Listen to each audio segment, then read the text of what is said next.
Hello, and welcome again to the Jeggett Podcast. It's the end of my first week of this podcasting business, and the viewers and subscribers are slowly picking up, so thanks a million for your support, it means loads. So back, of course, to Donald Trump. Who else?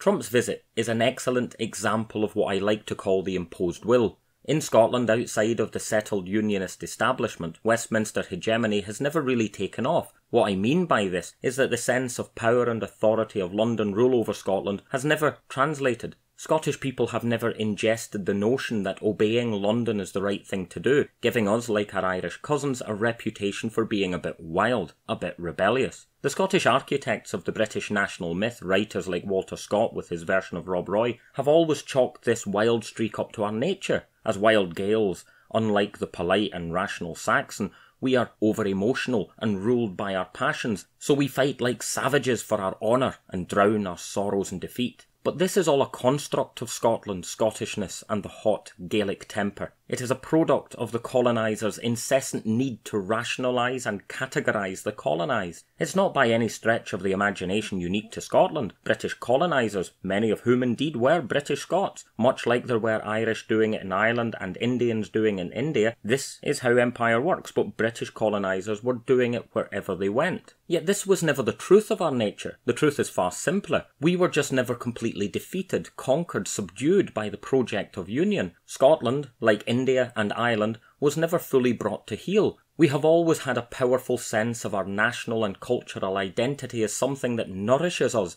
as a national community distinct from the power of the British Crown and Westminster. Seeing ourselves as British has always been merely a politics of expedience. Where and when it has been to our benefit, we have elected to be British. We have always had to make that choice. It was never something we were born into or inherited. It was never natural to us. Even from the standpoint of the true British, the English state political establishment, we were always the other, a non-native people. In our elective and conditional Britishness then, we have always been capable of revolt in a way the Londoner or someone from Cambridge was not. Such people, the subject people of an imperial hub, cannot then be governed. Government, even under tyranny, presupposes consent, a social and political contract in which the governed consent to their mode of government. Non-native subject peoples and nations have to be dominated and ruled.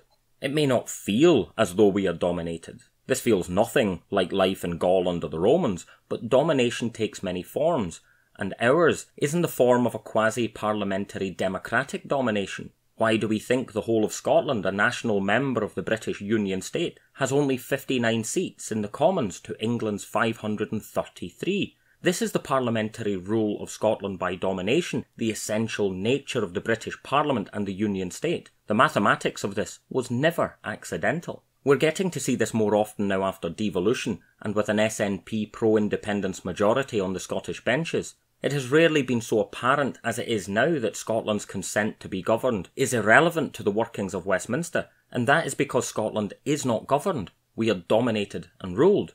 Brexit and the EU withdrawal bill makes this as clear as the nose on your face. So back to Trump. Our elected government in Edinburgh did not want him here. Our First Minister spoke out against the treatment he was given by the Queen and the British government, and she did not meet him, but he came to Scotland regardless. He was welcomed by the British government's man, David Mundell, the Secretary of State for Scotland, or as I like to call him, the Viceroy. Like everything else that is decided for Scotland and Westminster, Donald Trump is yet another element of Britain's imposed will over us.